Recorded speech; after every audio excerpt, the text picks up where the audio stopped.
everybody, Caleb here, and today I've got an instrument I've never worked on before. Not only have I never worked on one, I've never seen one before. This is a Cittern. It's not super foreign to me. The person who sent it to me told me he has it tuned like a mandolin with a bottom C string. So really, it's not too far off of playing. It's not too far off playing mandolin.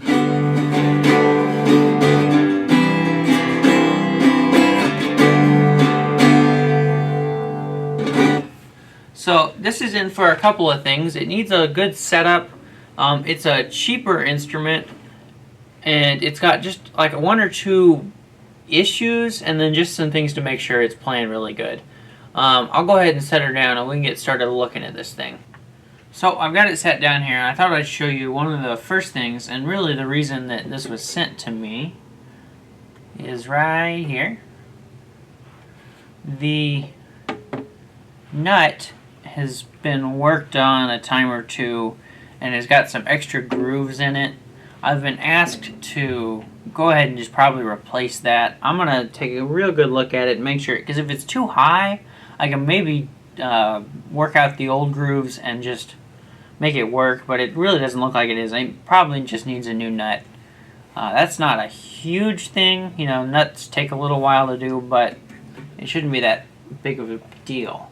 The other thing with this that I noticed right off the bat was there is a crack right here, and at first I thought it was maybe just a scratch in the finish, but it actually is open. It moves a little bit, so we're going to work on closing that up. It doesn't seem to be under high tension or anything, because I can kind of close it just barely pushing on it, so that shouldn't be too big a deal. Beyond that, we're just going to get this thing playing a little bit better. It's a little hard to play, but I'm going to go ahead and decide wherever we're going to start, and then we'll get started. So you can see this crack a little bit better now. It moves just a little bit. I don't really think I'm going to have a good setup procedure for getting wood glue in there. I think I'm going to end up CA gluing it. I'm going to start by kind of taping up the crack then. There's also a couple of gaps in the finish. I think CA glue will help cover that up really well.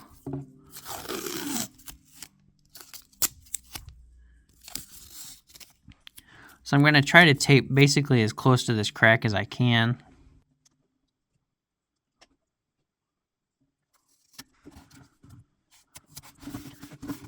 That's pretty close in the center there, so I'm going to make smaller pieces. This crack turns quite a bit. It's a little difficult to get it all.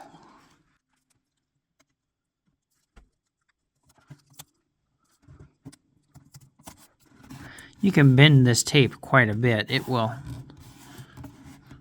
do quite a bit of bend to it. You can see this one, it has quite a bend in it if you force it to.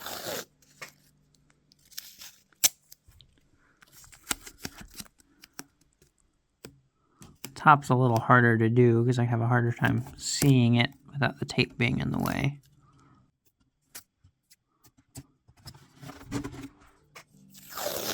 The multiple pieces shouldn't be an issue so long as I get it pressed down really well. If you don't, you may end up with glue seeping through, and you don't want that.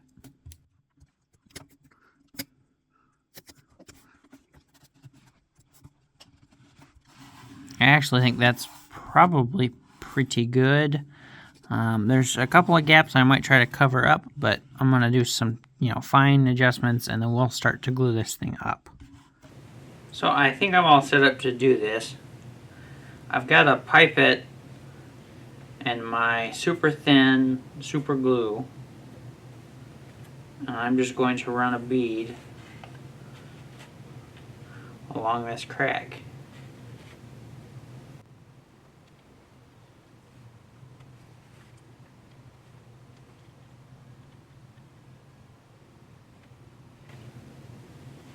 I've got a little towel here to wipe off any excess.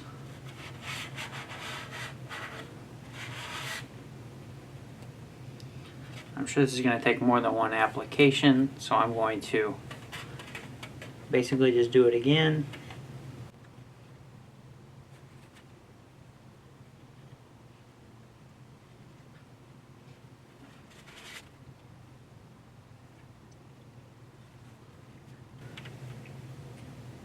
That's looking fairly solid actually, so that's good.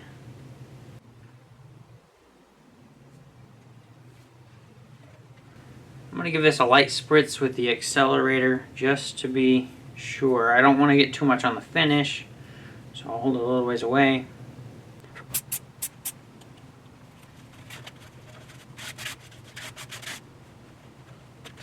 I'm pretty happy with that. I can see that it's not moving anymore. It did before, and now it's totally closed up and not moving. So that's very good. I'm very happy with that. I'm going to actually give this a little bit of time so I'm 100% sure this is totally set. You know, CA glue, it cures instantly when you don't want it to and takes forever when you do. So just to be sure, we're going to give this, you know, it won't take very long, a few minutes at most, and then we'll move on from there.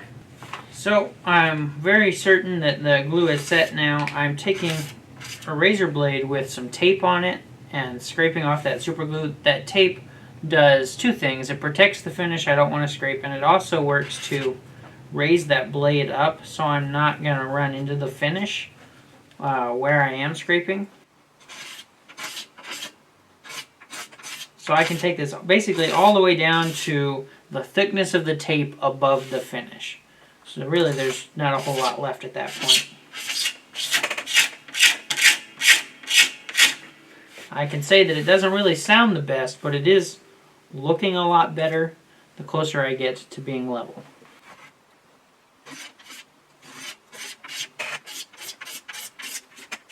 This is 100% one of those things that if you don't have any experience messing with super glue, you can screw this up so much you will be so unhappy with the way it turns out. Super glue is not forgiving.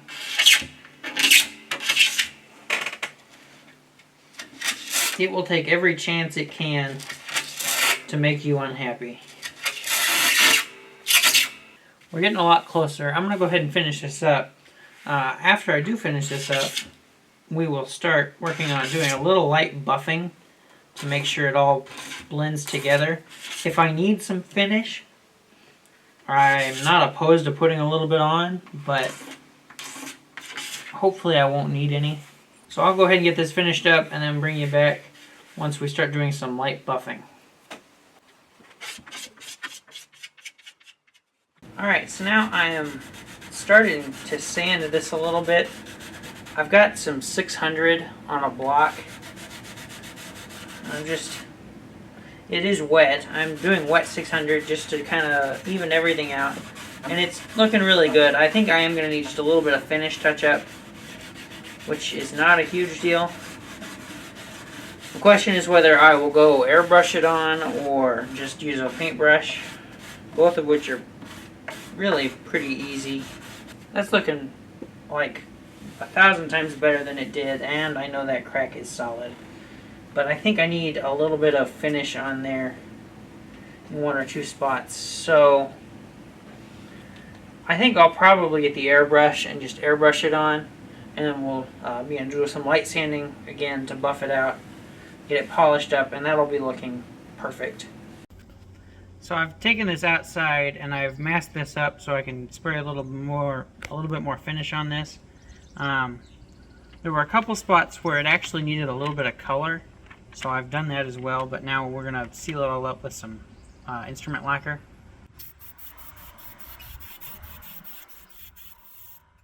So this sat up overnight, making sure the finish was totally dry, and now I'm taking some wet or dry, and I'm doing it wet, 600 sandpaper to help start to buff this out. I've got a block on here to kind of help things stay flat.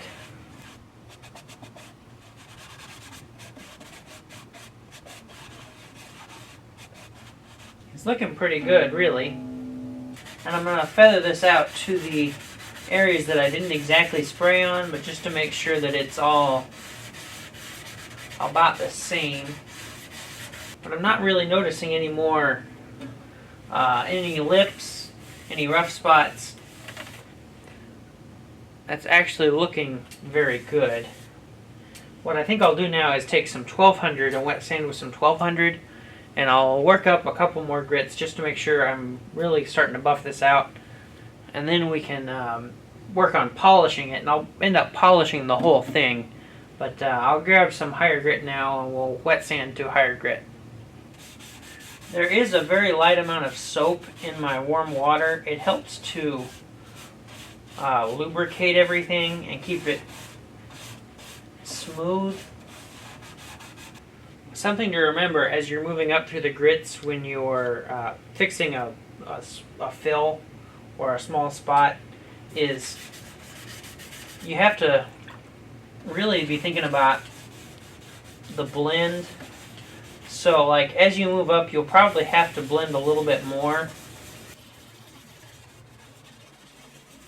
and a little bit more to help everything look coherent, so you don't have one spot that you've sanded super high polish shiny and other spots that don't match.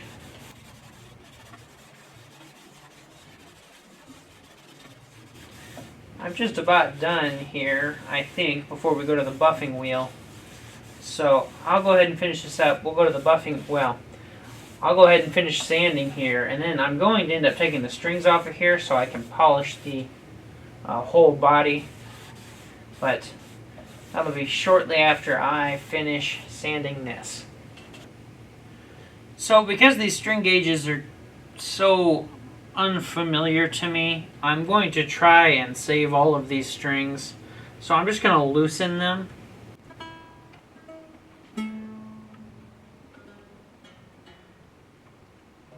Get them real loose, and then kind of, I think I'm going to just take the tailpiece off, take the screws out, and hold it to the side while I polish the whole body up. I think that's going to be my best bet. That way I don't have to try to find replacements for these strings. The customer sent another set, but really these don't look that bad, so I don't really want to use them if I don't have to. That's just my personal preference, would be to just reuse these strings. So we've got those strings loose now. I'm taking off this tail piece just so that it's out of my way, and the strings are then out of my way while I polish the body.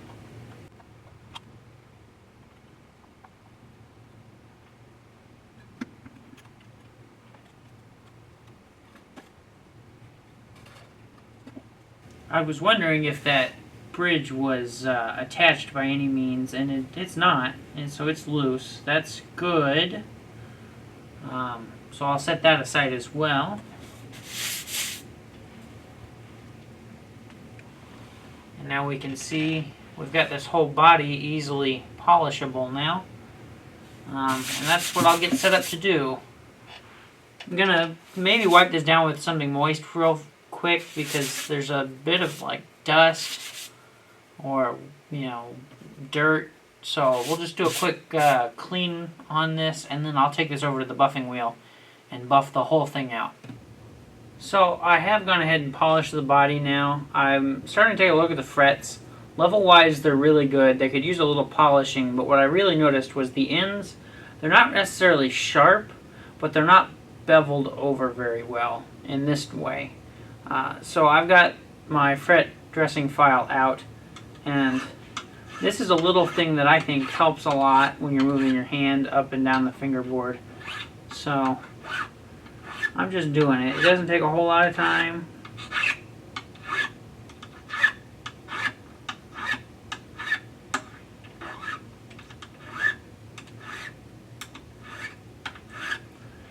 And it rounds that off so they're a little more comfortable as you move up and down. So I got all the ends rounded over. Now I'm coming through and polishing these. Now I'm going to polish these the same way I polish all frets, all up to the same grit. But if you're doing your own, instruments with courses really don't need to be polished near as high because you're not bending courses of strings. If it doesn't have singles, you're really not going to bend them. You really won't notice the difference near as much as if you had single strings. So if you're doing your own, you don't have to take these as high a polish as you would like a guitar. But I am done polishing now, and I'm going to go ahead and oil this board. So basically I did all the things I normally do to one on this, just to get it in a good shape. So I'm just going to take a little oil and run along there.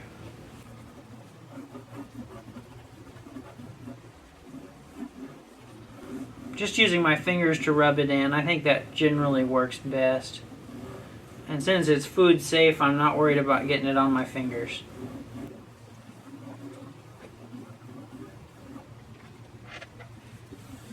Make sure you wipe the excess off.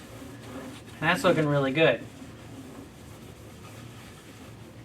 I think that's made a big difference from when I started. Having the top polished up and that fingerboard oiled is making quite a bit of difference on the look of this thing. So I think what I'm going to work on now is the nut. I've pretty much decided it's going to have to come out and I'm going to have to put a new one in. There's been some work done to it. It really ought to just start over because of the other grooves that have been put in there. And you know, it's low in some strings and not quite so low on other strings. So I think I'm just going to go ahead and replace it. I'll take this off of here and I'll find a blank and start working a blank into shape. Well, that came out pretty easy. So I'll find a blank that I have and start working it down to this shape so that it fits in the slot and is about the right height. And then we can work from there. But I'm going to get most of the rough-in work done first, and then I will bring you back. So I've started working on getting this put in here. This is the new nut I've just made. It's not exactly a perfect shape yet, but it fits in there really well. I'm really liking the way that's looking. This is really good the way it is, and it's totally flat along this side, so it matches up really well. It's got a little bit more shaping I want to do before we set it in there, and it's going to need a little bit of glue to hold it in there, but I'm really happy with that so far. But yeah, so far it's just this square. It's got because the bottom isn't square to the front of the fingerboard, it's got a slight angle on it. I had to put a slight angle on the bottom of this so that it fit well. So it does have one way that it goes in perfectly and the other way it doesn't. So you kind of got to watch that. Height wise, it's just barely taller than the old saddle without the grooves. I don't know how well you can see that. So I may take a hair off and kind of put that bevel on there as well. I think that might be a good idea. But it's looking really good.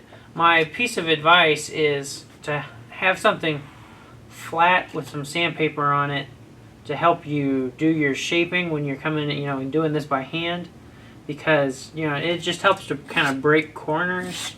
It makes stuff feel a little better, and it fits in there a little better, and you don't notice everything near as much. But I'm going to put that bevel on there to take off some of the bulk of the nut, and then I'll probably use this saddle to get slots marked. There's some extra ones in there, so I have to make sure I get the ones I want, but I think that's the best plan of action. They looked pretty good. It was just that it's the second try on this particular nut to get those slots, so this one's going to do it the first try. I got a little bit more shaping to do, and then we'll start working on marking those string spacing up. So I've got this shaped a little bit more. I've actually got some string markings on there. Now I could start those while it's off, or I could go ahead and tack it in and then do it then, and it really doesn't make all that big a difference if you're careful. So I'm just going to put a dot of this superfatic glue in there. Not a whole lot, just basically a dot. and then set that right in there. And hold it down for a little while it dries. That superphatic glue doesn't set up immediately. It's not quite like super glue. It's pretty quick, but not, you know, seconds. So it gives me some time to make sure that it's centered this way. And I'm real happy with that. It's feeling really good. Make sure it's seated all the way in. It looks really good. Actually, it looks like it's moving a hair on that side. Maybe I'll try and...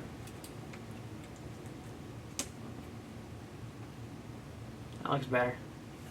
Alright, that's looking really good. We'll let that totally set up, and then we'll move on to start cutting those slots. So this had some time to set that glue up, and I've started working on these slots here. I do have my caliper sitting right here to measure the thickness of the strings, so I know exactly how big these need to be. And of course, I'm not doing exactly the size of the strings. I'm doing a little oversized, so there's plenty of room for them to glide through the slot. This high string I've already got started.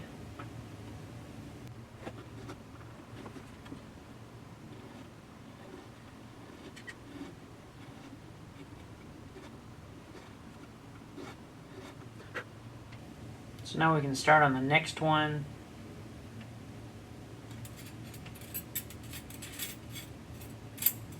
Which is somewhere here. So what I find helps to get me started is to work against my fingernail, so I can kind of put it against the nut and then push the saddle up against, or push the, so I can put it on the nut and then push the file up against my fingernail, get it perfectly lined up where I want it to, and then I can kind of use my fingernail as a guide so that the file doesn't slide all around. It helps me get them started.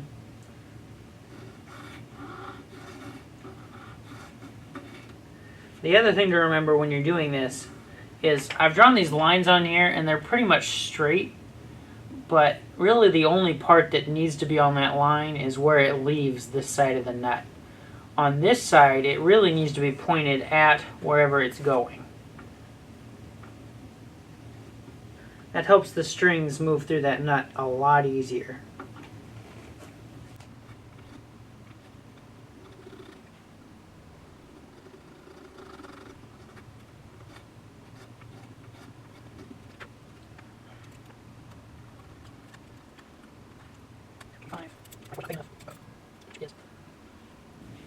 So because it's a 10 string, it actually splits the middle course to each side of the headstock.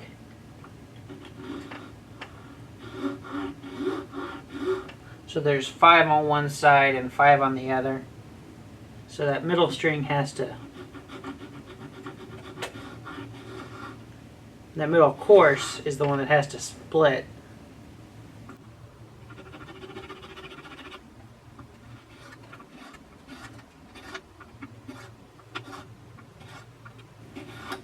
This is the next size file that I have that will work for this. It is a little bit bigger than it needs to be.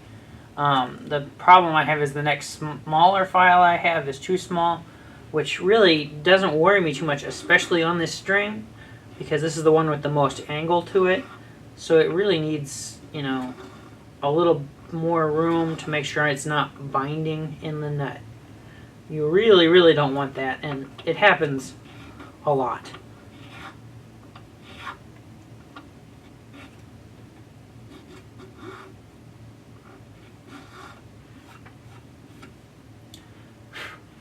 On guitars, it happens a lot on the G string.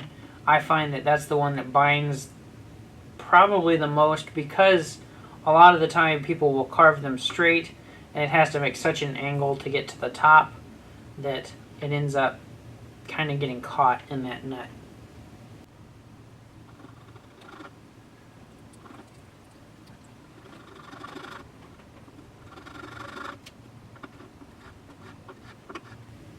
What you're seeing right here is why this job takes so long. is it's a lot of making sure everything is perfect, right where you need it to be. The angles are looking good. It's not too deep.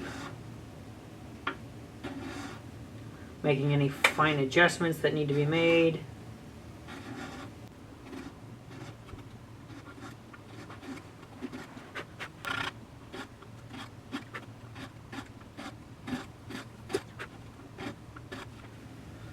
I believe that's looking good. What I'm going to do now before I get these really deep is actually get the tailpiece back on here so I can kind of line them up and see how it's going to look. I think it's going to be a good idea just to make sure everything's about the right, distance apart and everything's looking good. So I'll go ahead and get that done, and then we'll take a look at what it looks like. So I'm very happy with the string spacing on here. I adjusted them just a little bit and they're looking very good. I've started working on the string height. You can see the bass string has come down quite a bit, and I've got this pick out and it's 17 thousandths of an inch thick, and I use that as my my gauge here. This lowest bass string, which is tuned to C, is quite loose. It's not super tight. I know some tunings tune it up to D, which would be a lot tighter, but seeing as it's tuned down to C, I'm not going to get this super tight in here, because the looser they are, the more they move when they vibrate, so the more likely you are that you're going to get buzzing off of frets.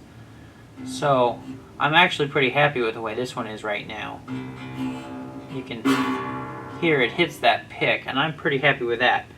I've now got to go through and do each string and get it so that they make contact with this pick. You can probably see that gap.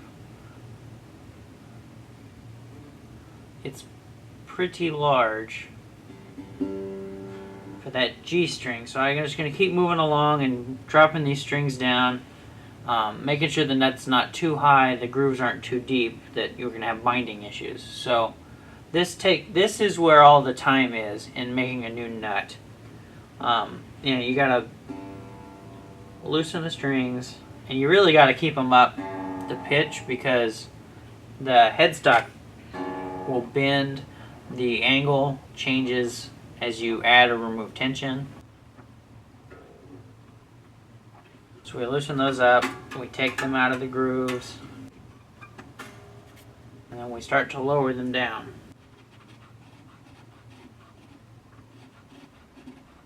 Now that I've got one where I like it, I can kind of use it as a gauge for the rest of them. Obviously, I'm not going to take it down to that deep to start off with, but I can start to get an idea about how deep they need to be. I'm not going to film a whole lot more of this because it is a very drawn-out process. Making sure that you're happy with your grooves, keeping the angle you want in them, and so on. So I'll bring you back once I've made quite a bit of progress here. Until then, I'm going to be filing away for quite a while.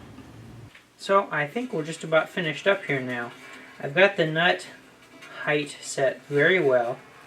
I'm just cleaning up the last bits of dust with this paintbrush. We're not too far off of tuning this thing up and playing it. Now, the one thing I did do off camera was I made sure these two outside strings were perfectly tuned, and I intonated this bridge. Meaning I had to move it a little bit and put a little bit of an angle on it to get the 12th fret to intonate properly. But now it's perfect. The high E intonates perfectly and the low C intonates perfectly. So it's really good. It is definitely better than it was when I got it started off.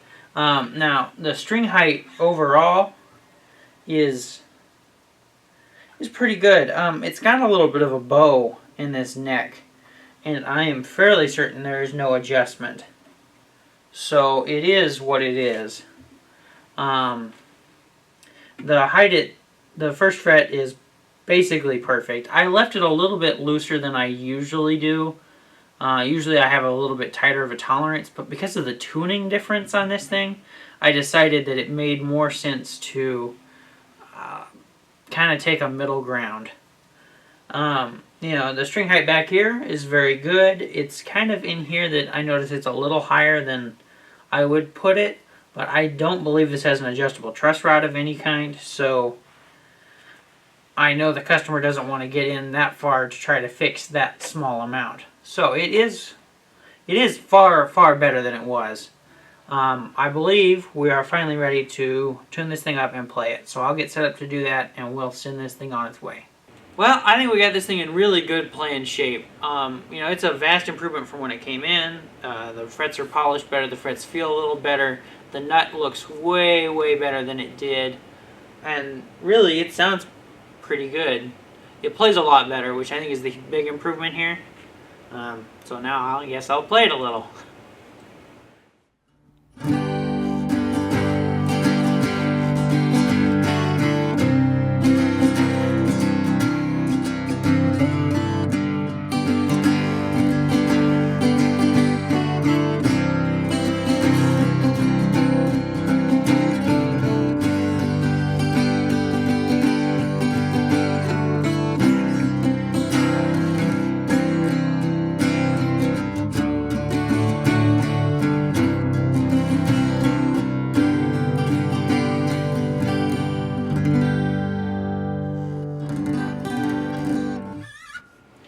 Well, I'm not going to pretend to be an expert at playing one of these since this is the first one I've ever held, but I'm real happy with the way it's sounding, and it, you know, plays a lot easier.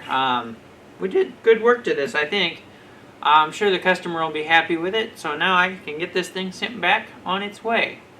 I hope you enjoyed watching this work on this Cittern. It has definitely been a different experience. But anyways, thanks for watching, and I will see you later.